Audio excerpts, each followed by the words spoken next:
Bismillahirrahmanirrahim. Assalamualaikum warahmatullahi wabarakatuh. Alhamdulillah, salatan wassalaman ala rasulillah, la nabiyya ba'da, la haula wa la quwwata illa billah, amma ba'du. Yang terhormat Kepala SMP Negeri 2 Ngoro, Bapak Haji Abdul Rahman Azaki FM. Yang kami hormati Bapak dan Ibu Dewan Guru yang selalu kami banggakan di SMP Negeri 2 Ngoro tercinta ini. Puji syukur kehadirat Allah Subhanahu wa taala yang telah melimpahkan rahmat tauhid dan hidayahnya kepada kita semua, sehingga di pagi hari yang cerah ini, tepatnya hari Rabu tanggal 25 Oktober 2023, yang bertempat di ruang TIK 2 SMP Negeri 2 Ngoro dalam acara pembebasan modul 1.4 budaya positif, mewujudkan budaya positif di sekolah, yang kami lakukan selaku calon guru penggerak angkatan 9 SMP Negeri 2 Ngoro Kabupaten Mojokerto dalam keadaan sehat walafiat. Mudah-mudahan salawat dan salam tetap tercurahkan kepada junjungan kita Nabi Muhammad SAW yang telah memberikan petunjuk kepada kita dari arah kegelapan menuju ke arah terang benderang. Bapak Ibu yang berbahagia, adapun susunan acara pada pagi hari ini, yakni yang pertama pembukaan, kedua menyanyikan lagu Indonesia Raya, ketiga sambutan kepala sekolah, keempat pengibasan budaya positif oleh calon guru penggerak angkatan 9, dan acara yang terakhir yang dibentuk dalam doa. Untuk acara yang pertama yakni pembukaan, marilah kita buka bersama-sama dengan bacaan basmalah. Bismillahirrahmanirrahim. Untuk acara yang kedua, Bapak Ibu, adalah menyanyikan lagu Indonesia Raya yang akan dipimpin oleh Ibu Ani Suhartati SSN. Kepada beliau kami persilakan. Hadirin dimohon berdiri.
Hadirin diperkenankan duduk kembali.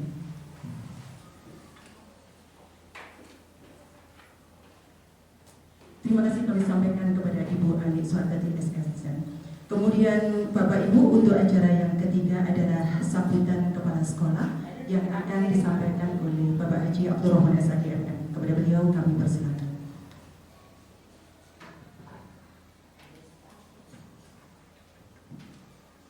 Assalamualaikum warahmatullahi wabarakatuh.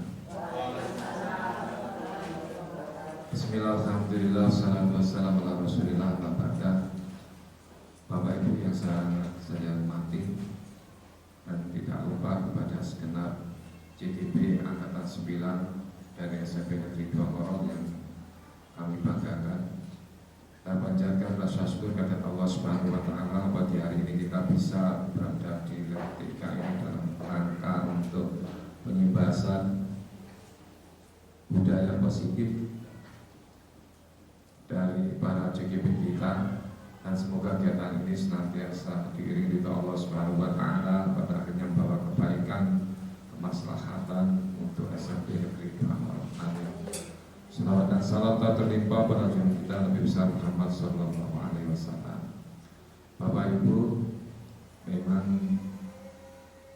pembahasan terkait dengan materi budaya positif ini sangat penting, karena bagaimanapun ini adalah paradigma yang harus dibangun di SMP kita dan juga di lembaga-lembaga yang lain. Budaya positif artinya sebagai kebiasaan-kebiasaan yang baik tidak hanya kepada anak-anak saja, tetapi juga seluruh sivitas sekolah, baik tenaga kependidikan maupun tenaga pendidik. Ini penting untuk kita pahami, kita dalami dalam rangka untuk membuat lembaga semakin baik.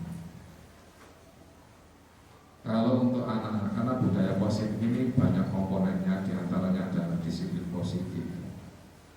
Kalau yang disiplin positif ini sudah menghilangkan reward and punishment dalam sistem pendekatan penanganan kasus anak. Tetapi yang ada adalah pembinaan dan pembinaan, pembimbingan dan pembimbingan. Ya memang ini agak berat karena mindset kita harus berubah dari reward and punishment, baik sistem skor ataupun yang lain, itu bergeser pada disiplin positif, di mana hanya dilihat hal yang baik pada diri anak dengan menafikan hal yang tidak baik. Lalu bagaimana untuk mengatasi hal yang tidak baik?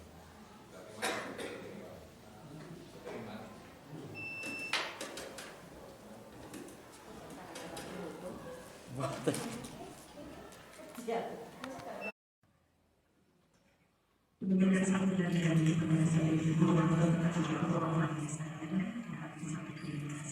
Bapak yang berbahagia untuk acara ini dan pembahasan modul 1.4 budaya positif, bagaimana kita mau wujudkan budaya positif sesuai kita tercinta di SMP Negeri 2. Langsung saja dapat kenalkan kami bertiga. Yang pertama ada Bapak yang juga sendiri, kemudian yang kedua ada Ibu Nurmawati dari SPD, dan saya sendiri Ibu Kandung. Bapak yang berbahagia, sungguh luar biasa kami bisa berdiri di sini. Kami bertiga mengucapkan terima kasih banyak kepada Bapak Ibu Dewan SMP Negeri 2 Maros dan Bapak Kepala Sekolah yang selalu mensupport kami Bapak Ibu selama mengikuti pendidikan guru gerakan bersepeda ini. Bapak Ibu, berkat dengan sebelumnya kami tidak bisa sampai di titik ini. Alhamdulillah modul kami lampaui.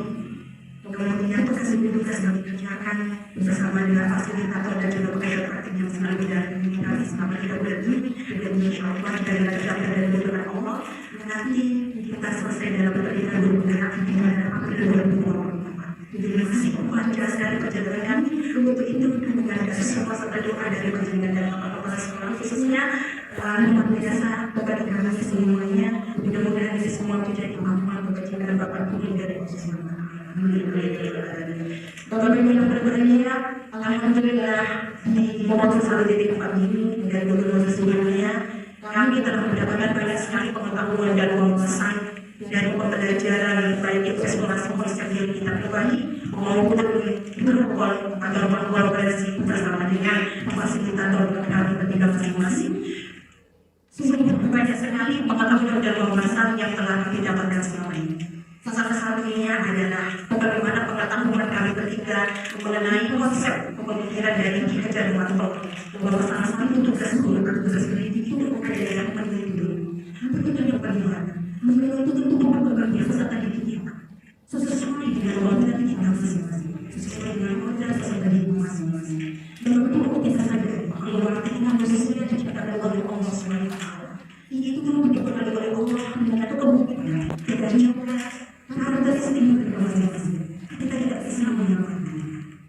Oleh karena itu, ibarat kata pendidik itu adalah seorang teman, maka anak-anak didik kita, peserta didik kita ini adalah sebagai cucu Tuhan yang siap untuk ditanam dari semua di tanah yang rahasia. Oleh karena itu, bervariasi atau bermacam-macam kemungkinan dari karakteristik dari peserta didik kita, kita harus sadari. Tidak mungkin kita menyamakan kemampuan dari kami untuk bisa dan paham tentang pembelajaran bahasa Inggris yang mungkin, karena mereka mempunyai kelebihan dan kekurangan mereka masing-masing. Oleh karena itu, bervariasi atau bermacam-macam dominan dan karakteristik dari peserta didik itu, maka kita akomodir menjadi pembelajaran yang semuanya ada secara atau berpihak pada seluruhnya berpihak pada Bapak Ibu dan sesuai dengan kebutuhan mereka. Begitu. Jadi pembelajaran yang bersifat independen, kurikuler dan ekstrakurikuler ini semuanya adalah berpihak pada mereka atau berdasar pada murid. Kita sebagai pendidik hanya menyampaikan visi kita, pembelajaran sebagai visi kita Bapak Ibu untuk mencapai visi sekolah. Nah, oleh karena itu kita sebagai pendidik harus menyadari karena keunikan dan keragaman karakteristik peserta didik kita yang bermacam-macam, tentu saja kita akan memberikan wadah sebagai pendidik, memberikan wadah, memberikan ruang dan juga memberikan waktu yang seluas-luasnya bagi peserta didik kita, bagaimana mereka bisa mengembangkan diri mereka sesuai dengan bakat dan sesuai dengan minat mereka masing-masing. Begitu Bapak Ibu. Baik. Oleh karena itu, di aksi nyata dari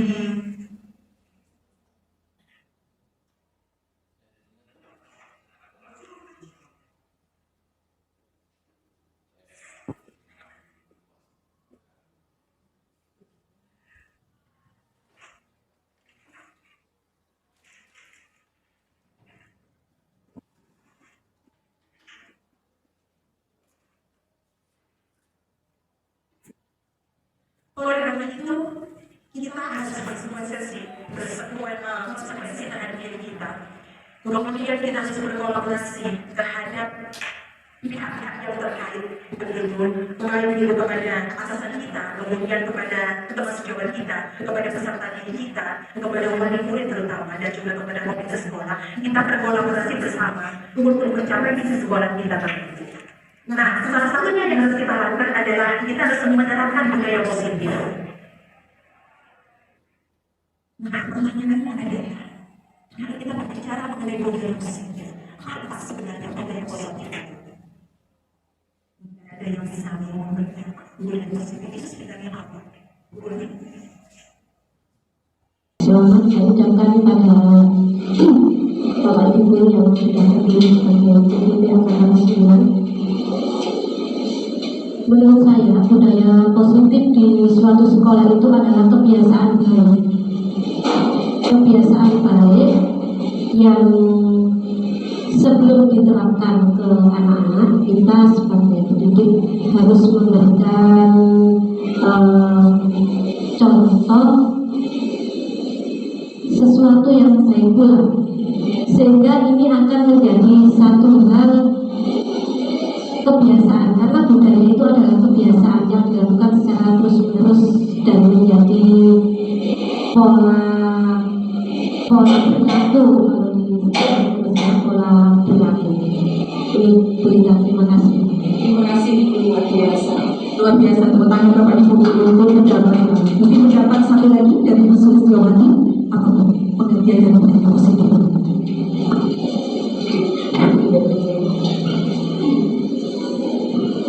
Terima kasih Mbak Zilika. Menurut saya, kalau budaya positif itu adalah kebiasaan-kebiasaan yang baik yang dilakukan di sekolah kita, yang nanti akan mewujudkan lingkungan sekolah yang nyaman, yang bisa mendukung sekolah ini atau menciptakan anak-anak itu menjadi suatu kebiasaan. Jadi kebiasaan ini sudah tertanam di anak-anak tanpa dipaksakan oleh gurunya, seperti itu. Terima kasih. Terima kasih. Jawaban yang sangat luar biasa. Bapak Ibu bertanya semuanya untuk kita semua. Bapak Ibu hebat SMP Negeri 2 Loro. Baik dari kedua pendapat Bu Ani dan juga Bu Sulistiawati pendapat yang luar biasa bagusnya bahwa budaya positif itu adalah sebuah kebiasaan-kebiasaan. Jadi kebiasaan-kebiasaan atau nilai-nilai yang di sekolah, kemudian nilai-nilai dan kebiasaan ini berpihak pada murid. Kemudian nilai-nilai dan kebiasaan ini diterapkan untuk mengembangkan pribadi peserta didik menjadi pribadi yang baik, menjadi pribadi yang penuh